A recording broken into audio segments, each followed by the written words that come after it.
Howdy, welcome to We the People Prepping. This is Dan. Today I want to do a video that's not, it's a little bit on SHTF, but it's more of a public service announcement.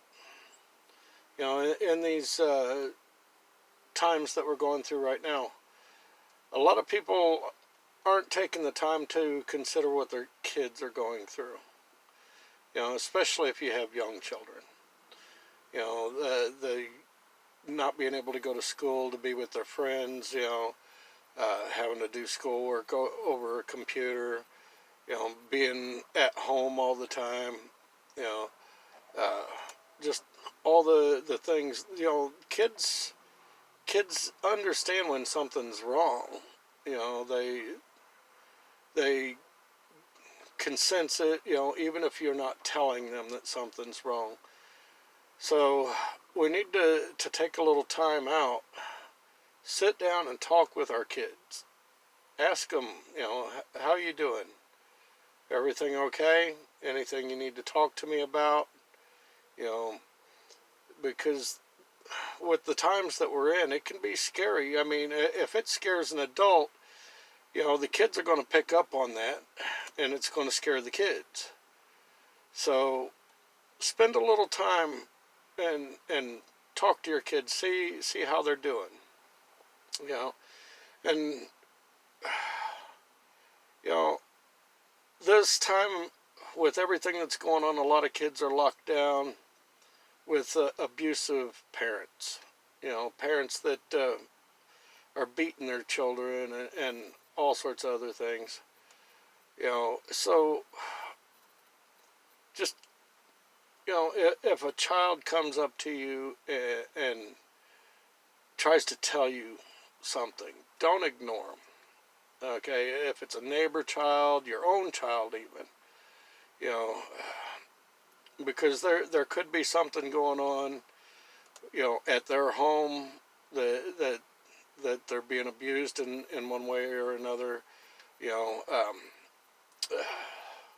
at your own home. I mean, a lot of people don't take into consideration that their spouse could be doing something to their child. Whether it's beating a child or molesting a child, and it's something we all don't want to think of, but it does happen. I know this from experience. I'll share a little bit of my life with you guys. As a kid, my father went to prison for child molestation.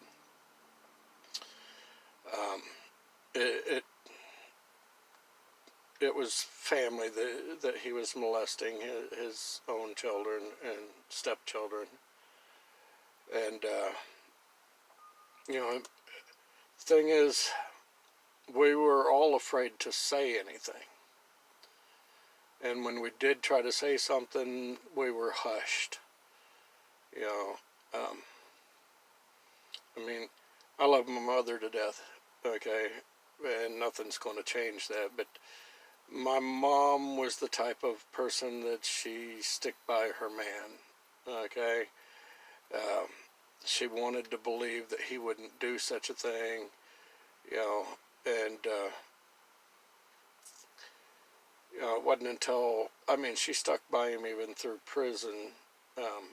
She wanted to believe that he was innocent, God knows why, honestly. But it wasn't until I was, 12 years old when she finally, after he'd gotten out of prison, that she finally believed us about what had been going on and divorced him. Unfortunately, at the time, me and my mother didn't get along. I was in that tween stage, and so she basically told him to take me and get me the hell out of there. She didn't want to see me again, so forth. We've made amends since then, but as a teenager, we did not get along at all. But the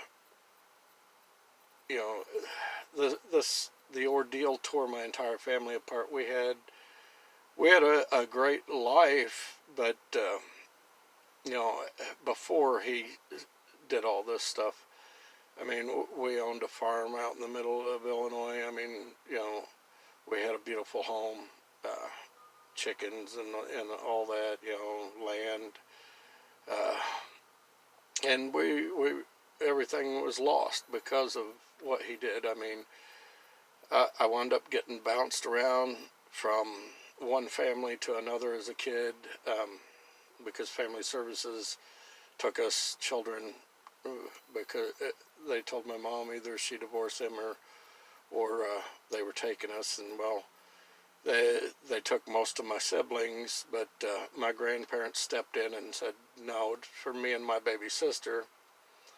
You know, and we were the only two that were actually fathered by him, and the rest of them were his stepchildren. But they wound up going into foster care, and my grandparents took me and my little sister.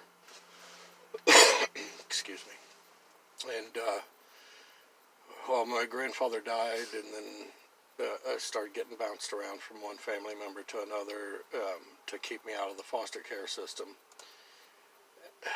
And being bounced around as much as I did, it was a very trying and hard time as a kid.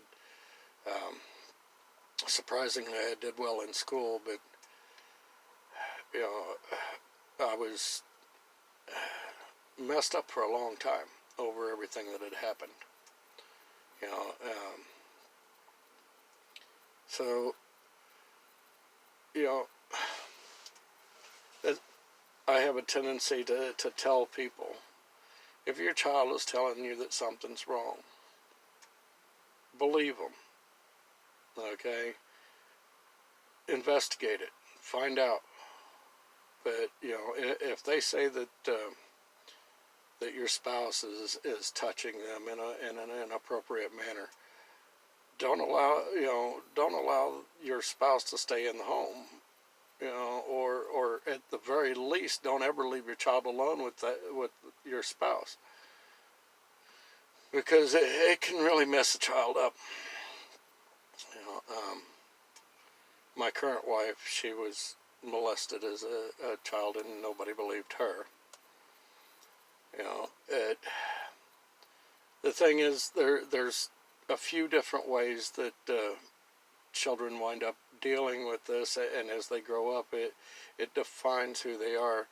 I know some people that that have been molested when they were children. I know quite a few. I've worked with a bunch of them to try to help them through their problems. But you know, they can become mentally disturbed, and not be able to function because of what happened. They can become reclusive and don't want anybody to touch them in any physical manner, which can cause a problem for them to have any relationships that are meaningful in their lives. It can turn them into the kind of monster that messed with them. You know, how do I put it? You know, I've known some that you know, were molested as children, and then when they became adults, they followed the same pattern, and you know, that's a dangerous path for them to go down. Now, the final one is that since they had been molested, they turn to well, they get it in their mind that sex equates love, so they basically turn into, you know, how do I put it? They turn into a very sexual person. I'll just put it that way, which isn't necessarily a bad thing, but it's not a good thing either, depending on how it goes. I mean, it can mess up your relationships. You know, my wife, for instance, the way she dealt with it was she became addicted to sex, and it made it hard for her to have a relationship. Now, up until we got together, she'd been married a couple of times, and neither of her relationships lasted. But it messes with the person's mind for a long time. It's something that is not easy to deal with. I don't share this with many people. This is the first time I've spoken about this on camera, I should say. I've only talked to a few people about it. Of course, those that I've worked with, they know my story, and because I can't really help them unless they can trust me and know that I've been there and gone through what they've gone through. But nobody thinks that something like this can happen, but it happens all the time in this country. I kind of got off my subject, didn't I, people? But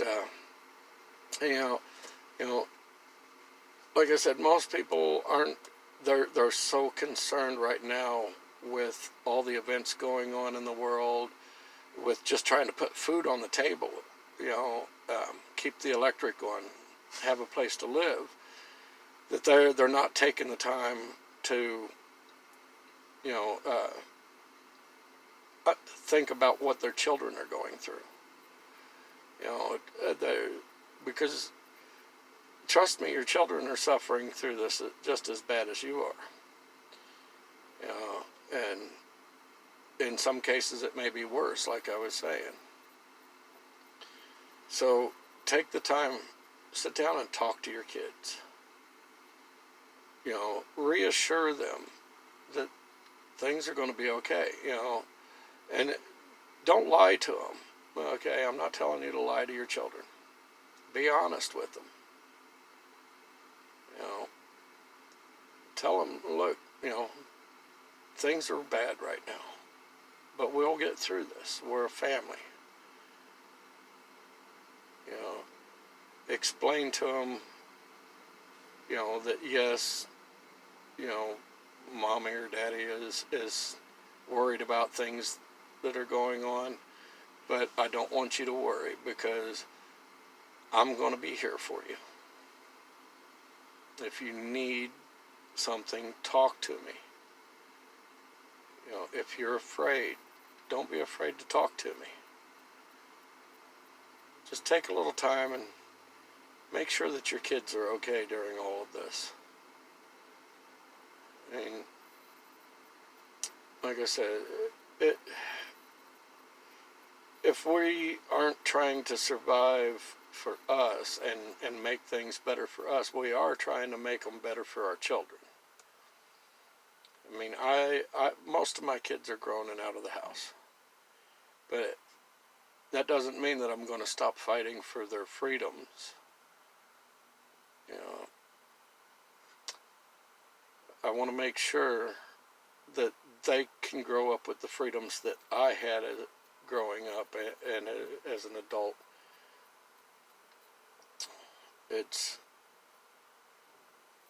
My kids have all been raised in a conservative home. Yes, I have a couple of daughters that are more liberal-minded, but we have major disagreements about it. But they can never tell me, and this is where I get them all the time, they can never tell me how socialism will be better than what we have. Especially when I point out the facts about socialism and about communism and about how many lives it's cost, and I show them the results of, liberalism, you know, uh, you know, the my oldest daughter, got into it about it, and then I pointed out to her about Venezuela, how they became a socialist society, and they used to be the richest, South American country, and now they're eating their pets. There's women over there that are going into other countries and prostituting themselves so that they can feed their children. And I get her on that point all the time. I go, how would you want to live your life like that? You have children.